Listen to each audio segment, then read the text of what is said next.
مرحبا بكم في حلقة جديدة من The Magic Circle Musing Podcast. وقولوا الحمد لله اللي صوتي رجع، ورغم اللي الابيزود قاعدة نسجل لكم فيها في مرحلة ياسر متأخرة، أما قررت على خاطر الموضوع متاع اليوم ياسر انتريسون باش أني نجي ونعمل هالحلقة، ويلزمني نهبطها ويلزمني نوصل لكم الرسالة اللي في مخي باش ناخذوا بوز من الحلقات اللي على BTS members ونعملوا مواضيع أخرى شيقة ونقول حاجات لازم إنها تتقال. الحق متاع ربي الموضوع هذايا كان اقتراح من عضوة من أعضاء جروب التليجرام متاعي، اللي هو جروب أنا أعتز فيه وأفتخر، وكل حلقة يزمني نقول لكم على برشا حاجات تتعدوا فيه وعلى برشا ضحك وعلى برشا جو. الموضوع هذايا كان اقتراح من عضوة جميلة جدا، وهي بصراحة معناتها هي في بالها بروحها ما عندهاش هكا مواضيع وأفكار جيدة، لكنها هي بالحق نشكرها لأنها موجودة أصلا، ولأنها تعطينا في برشا ضحكات وبرشا حاجات هكا تفرهد على قلوبنا. كما تعرفوا في السنوات الأخيرة الثقافة الكورية ولات ظاهرة عالمية تغزو القلوب في برشا بلدان بعيدة على كوريا. وفي تونس موجة الكي بوب والدراما الكورية كانت سحابة تعديت على الناس وولات تخلق في قاعدة جماهيرية كبيرة ومتنوعة. أما باش تكون فان تونسي تحب الثقافة الكورية فهو مشوار فيه مزيج بين الحماس والتحديات، خاصة كي تلقى روحك في وجه الفروقات الثقافية الكبيرة بين تونس وكوريا. اليوم باش نحكيو على الاختلافات الكبيرة بين الثقافتين، التنوع متاع جمهور الفان في تونس، الستيريوتايب والصعوبات اللي يلقاهم الفانز، والمفاهيم الغالطة اللي عندهم على الثقافة الكورية. فوق هذا الكل باش نتناقشوا على حاجات كيما علاش الدراما الكورية قاعدة تأثر في قلوب الفان وتخليهم يعيشوا في عالم مثالي، وبرشا أمور أخرى. نبداو نحكيو في تونس وكوريا. تونس وكوريا الجنوبية بلدان عندهم هويات ثقافية مختلفة على الآخر، مكونة من تاريخهم، ديانتهم، عاداتهم الاجتماعية وبرشا حاجات أخرين. تونس موجودة في شمال أفريقيا، واللي متأثرة بالثقافة العربية الأمازيغية والفرنسية زادة تمنا مستعمرين. هي بلاد أغلب سكانها مسلمين، وعندها نظرة محافظة فيما يخص الأدوار بين الجنسين، التركيبة العائلية والتعاملات الاجتماعية. من جهة أخرى كوريا الجنوبية بلاد في شرق آسيا، ثقافتها مغروسة في برشا حاجات كما البوذية والشامانية، وتعتمد برشا على الطبقية واحترام الكبار والجماعية زادة. من أكثر الحاجات اللي تبرز الفرق بين الثقافتين هذوما هي الفكرة متاع الفردانية مقابل الجماعية. في تونس رغم اللي العائلة والمجتمع مهمين، إلى أن حقوق الفرد والتعبير الشخصي ولات تولي أكثر أهمية، خاصة عند الجيل الجديد.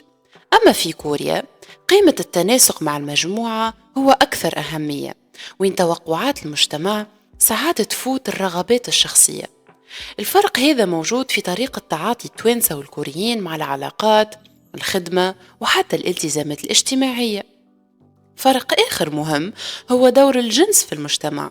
في تونس رغم اللي أن المساواة بين الجنسين قانونيا مضمونة، الأدوار التقليدية ما زالت موجودة، وكما فما فرق واضح بين الحياة العامة وخاصة بين الرجال والنساء.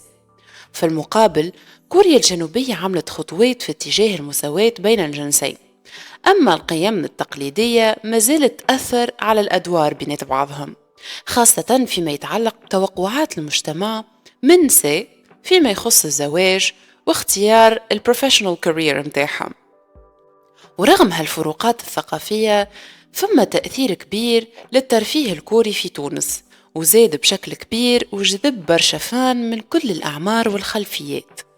القاعدة الجماهيرية التونسية للدراما الكورية والكي بوب كبيرة ومتنوعة، وفيها ناس من أعمار وأجناس وخلفيات مختلفة، من المراهقين اللي مجذوبين بالألحان الجذابة والرقصات المتناسقة للآيدولز الكوريين، للفانز الكبار في العمر اللي يلقاو راحة نفسية في القصص العاطفية في الدراما الكورية. جاذبية الثقافة الكورية قاعدة تتجاوز في الحواجز الجيلية.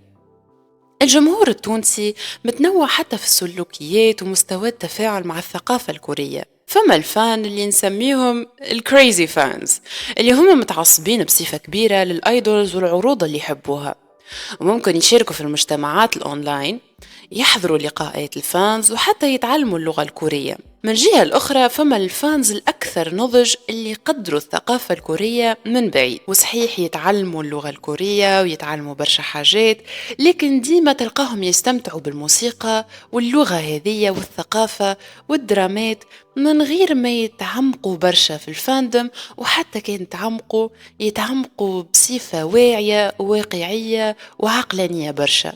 أما راهو باش تكون فان تونسي تحب الثقافة الكورية فما برشا تحديات، سواء كنت من الكريزي فانز ولا حتى من ناضجين. الستيريوتايب والمفاهيم الغالطة على الكوريين وثقافتهم تخلق في عقبات كبيرة للفانز التونسي في التعبير على حبهم في بلاد كيما تونس، وين القيم التقليدية والعادات المحافظة مازالت موجودة.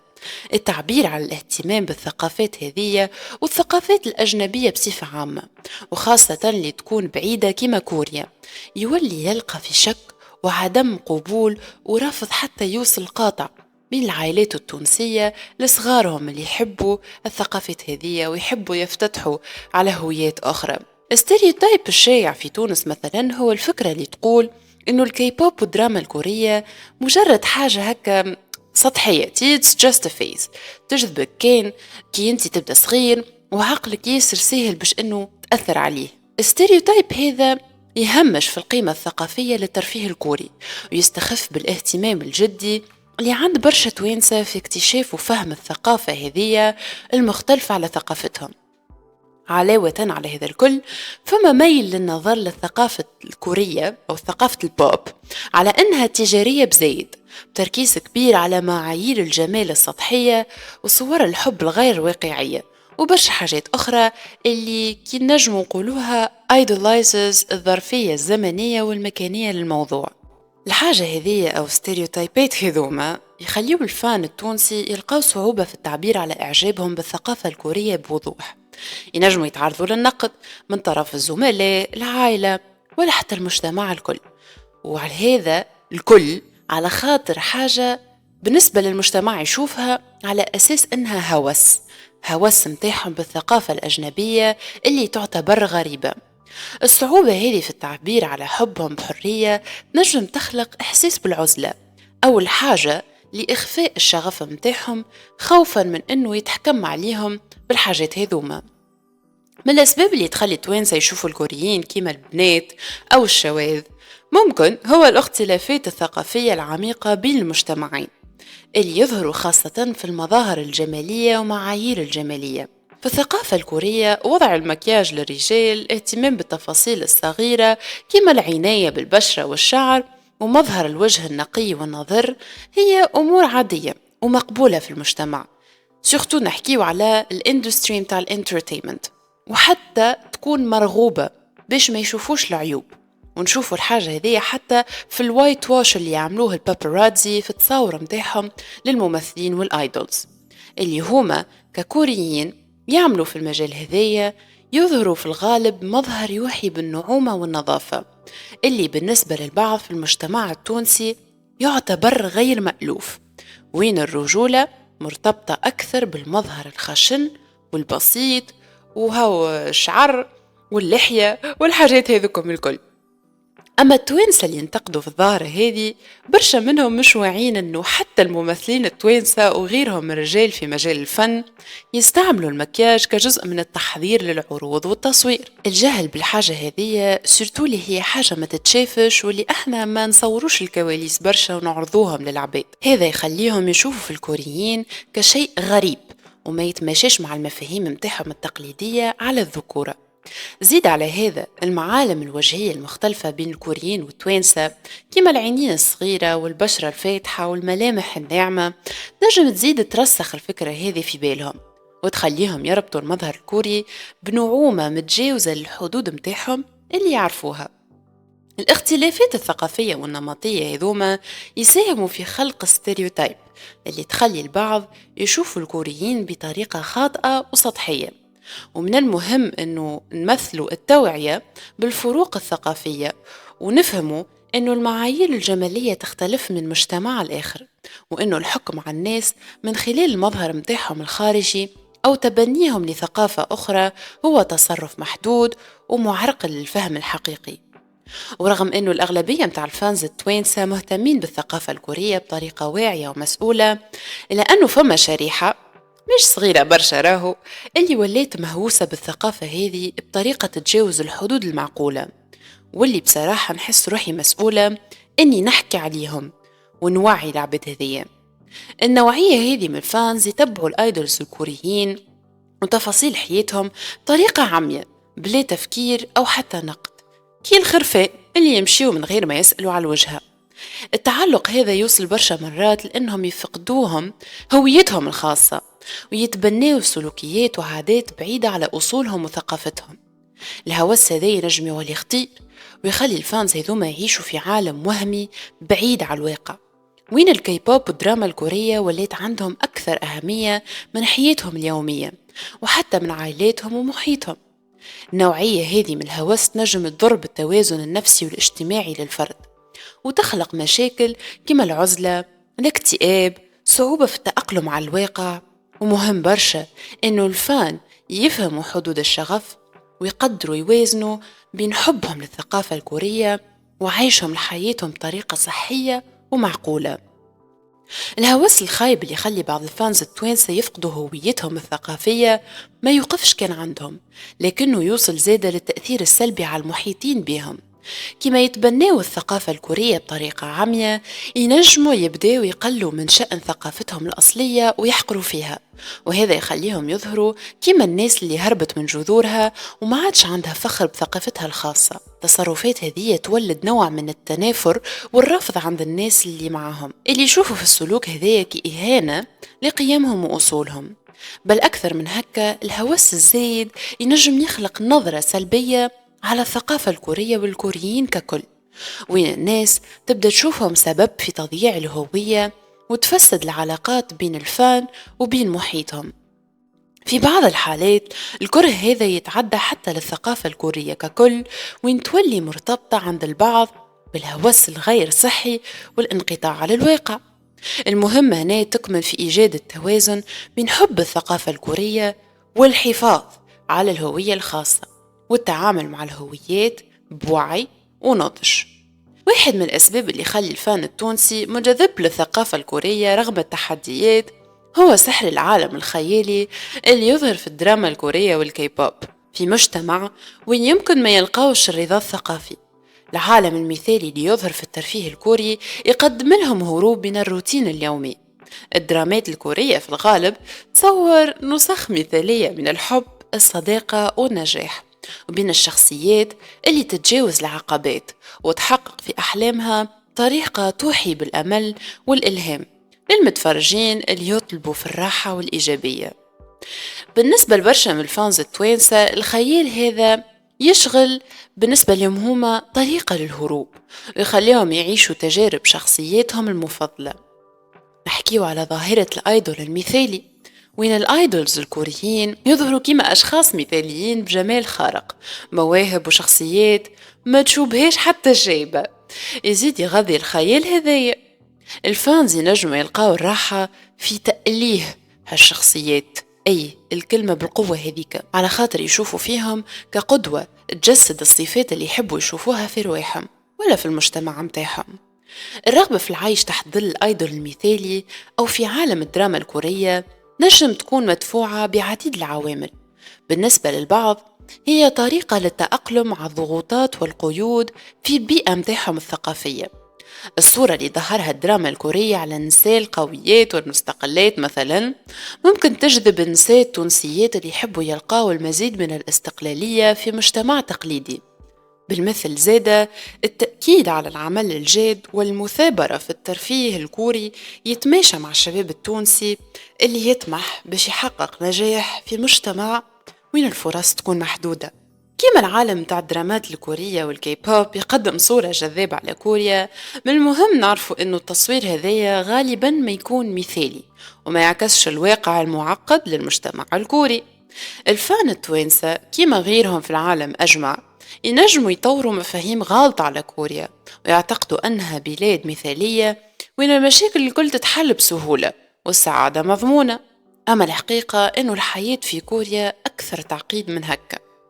واحد من الأسباب المحتملة للمفاهيم الغالطة هذه هو التصوير الانتقائي للثقافة الكورية في الترفيه. الدرامات الكورية مثلا غالبا تركز على الجوانب الفاخرة للحياة الكورية، كما المدن الحيوية، الأساليب العصرية، العلاقات الرومانسية، في حين أن العناصر هذه جزء من المجتمع الكوري الحديث ما يمثلش الكل.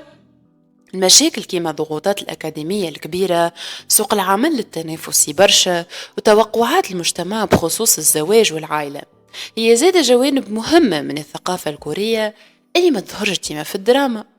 فوق هذا فما بعض الدرامات الكورية اللي تحاول ظهر الجوانب المظلمة من المجتمع الكوري، كما مواضيع الجريمة، الفساد، وعدم المساواة الاجتماعية.